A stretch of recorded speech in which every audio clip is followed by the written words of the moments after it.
I have said this before, and I will say it again. I think there are a lot of Republicans, or the majority of Republicans, at least in the media, who have a bit of a humiliation kink. They like going on live television. They like getting embarrassed. They like having their lies shredded. Otherwise, why would they show up to these debates with Democrats? Why would Tomi Lahren, who knows nothing of what she's talking about, show up to debate Brian Tyler Cohen, who would destroy her? Destroy her he did, in a brutal takedown live on air in which Brian shredded one of the worst MAGA Fox hosts. We're going to get into it all, but before we do, if I could quickly ask you to leave a like on this video, and if you haven't already and you enjoy our channel, to hit that subscribe button. It goes a long way, and it really does mean a lot to me. Now, there was a lot that was discussed in this debate, but there was not a lot of smart discussion on Tomi Lahren's side. It was mostly great takedowns for Brian. Let's take a look. Tomi, what do you think of the president's trade policy? Listen, this is the art of the deal at its best, and I understand that there was some volatility on Wall Street, and that's understandable, and I don't ever want to downplay anybody's concerns when it comes to their finances, their 401k, their retirement. I completely understand the anxiety there, but what President Trump has said, and I believe, is this is less about Wall Street and more about Main Street, and what you're also seeing is this president in action. He's managed to, in a couple of days' time, isolate China from the rest of the world, put them in their place. He's got that 90-day pause. Other countries coming to the table, 70 plus, lining up to make deals with this president. So I'm incredibly happy to see this thing play out. I understand the anxiety. I trust the process. I trust this president, and I think that we're off to the races. Brian, do you trust this president? I don't think that I trust the president any more than most of the country trust the president on the economy right now. The reality is that this is an economic calamity that he has ushered in, and he's done it unilaterally and voluntarily. If we actually do descend into a full-blown recession, which most people, most economists are predicting that we will right now, it'll be the first time that it's done at the hands of an American president as an error, a completely unforced error. The reality is that the stock market is tanking. All of our indexes are in correction territory. If a Democratic president did this, Tomi would be apoplectic at the ruin that has been ushered in. And the only time there was some momentary reprieve in the stock market is when Donald Trump himself caved on his own policy. And finally, Tomi, you had mentioned that we're isolating China on the world stage. There's reporting now that Japan and South Korea are negotiating trade deals with China to go around American tariffs. There's reporting that the EU is working with China to eliminate those tariffs for EVs. So I'm concerned that you're not familiar with which country, in fact, is actually being isolated on the world stage. It doesn't look like it's China.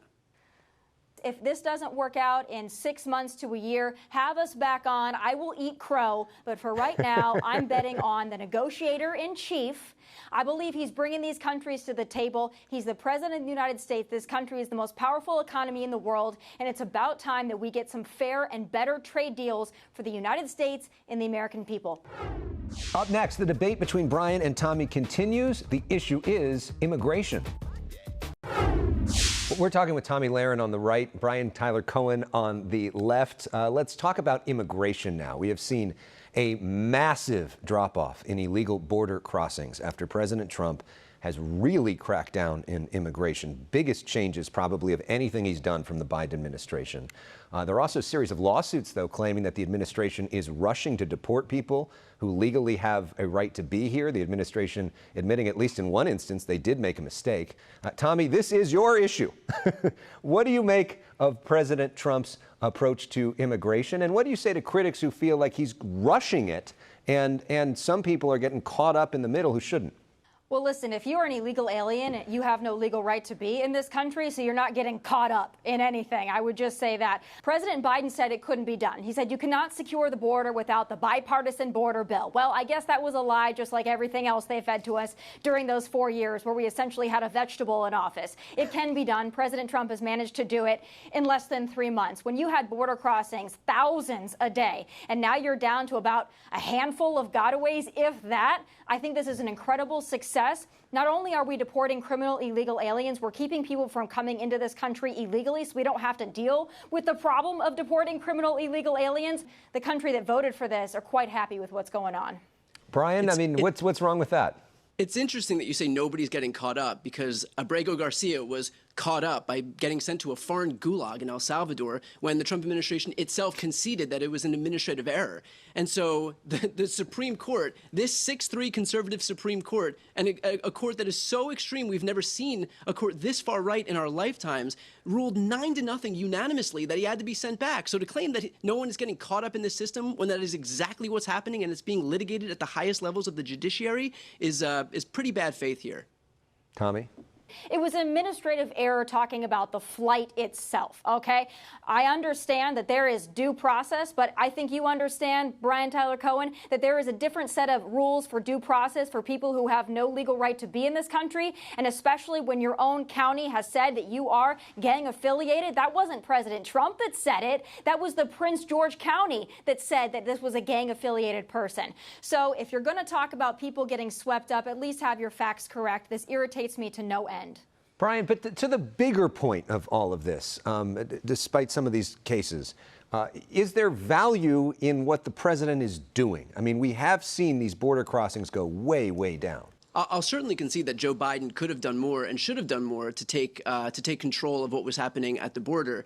And in fact, his unwillingness to do that is largely what created the political environment for Trump to be able to exploit a lot of the pain that Americans were feeling as it relates to immigration. But that's still no excuse for Donald Trump to engage in this lawless deportation effort for people who haven't had due process to the point where the courts had to step in. I know that you're trying to make some weird distinction between due process rights for people who are Americans or legal residents, as was the case with Abrego Garcia, but the Constitution says that if you are here, you are entitled to due process, and that is not what these people are getting. If you believe in what you're saying, which presumably the Trump administration does, they should have no problem proving this stuff in court.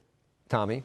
If Democrats really want to die on the hill of bringing back plane loads of criminal, illegal alien gang members... But you haven't proven that they're criminals. Please, that's the problem. Be my guest. Honestly, look, I will be the first one to say if there is a criminal, if there's a gang member in this country, someone who has committed any crime, big or small, get him out. Sure, I'll absolutely concede that. We don't need criminals in this country. But if you're talking about somebody who you don't know because you haven't afforded them due process, then you can't just make that claim.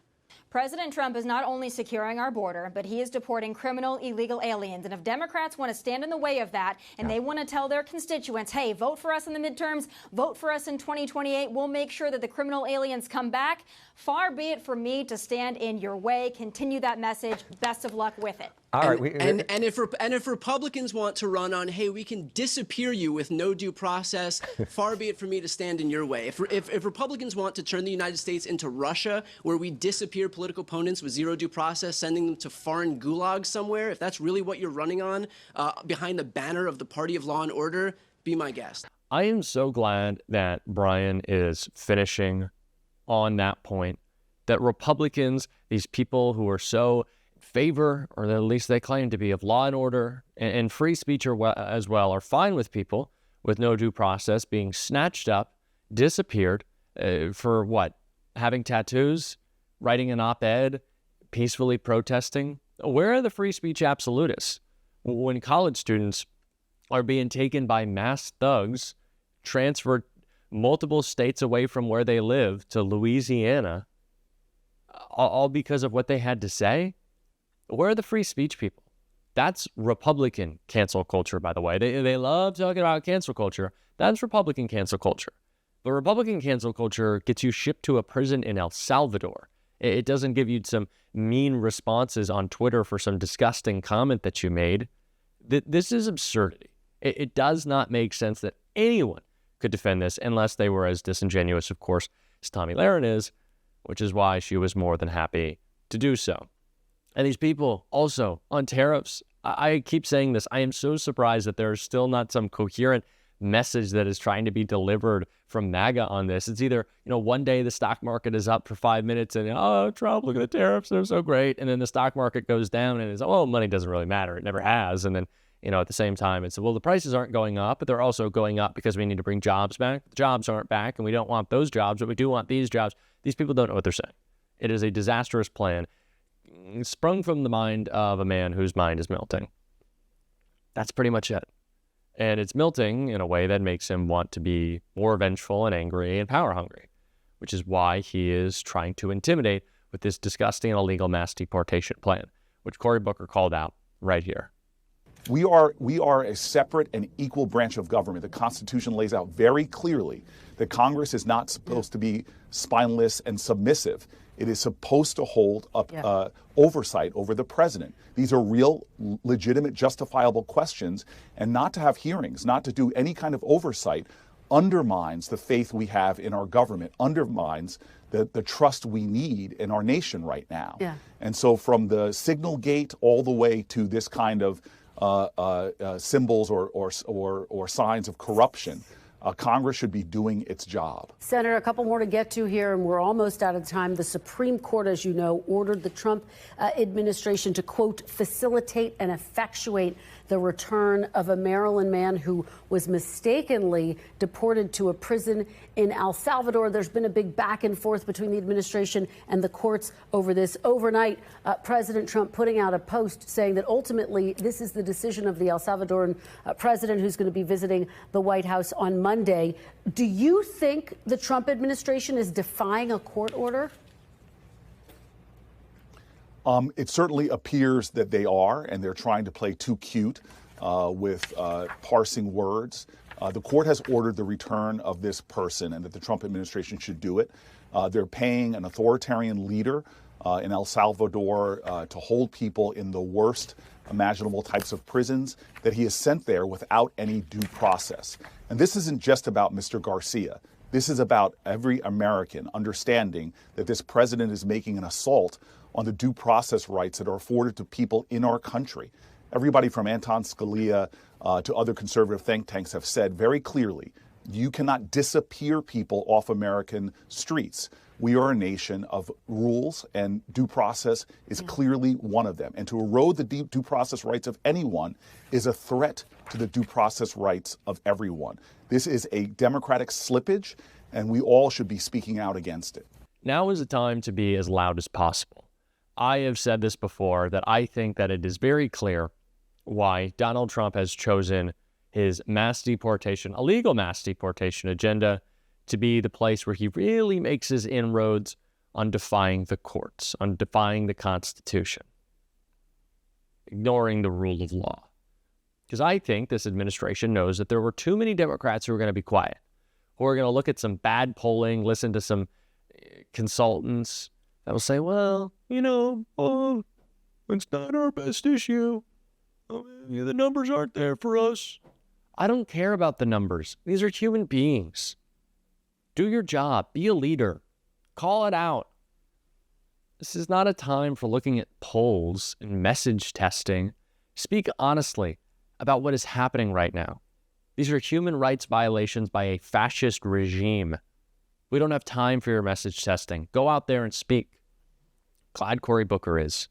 And we are going to be on the show as well every single day. And if you want to support that, as always, you can hit that subscribe button, leave a like on this video, and if you stuck around to the end, drop a blue heart in the comments. And until next time, I'll see you soon.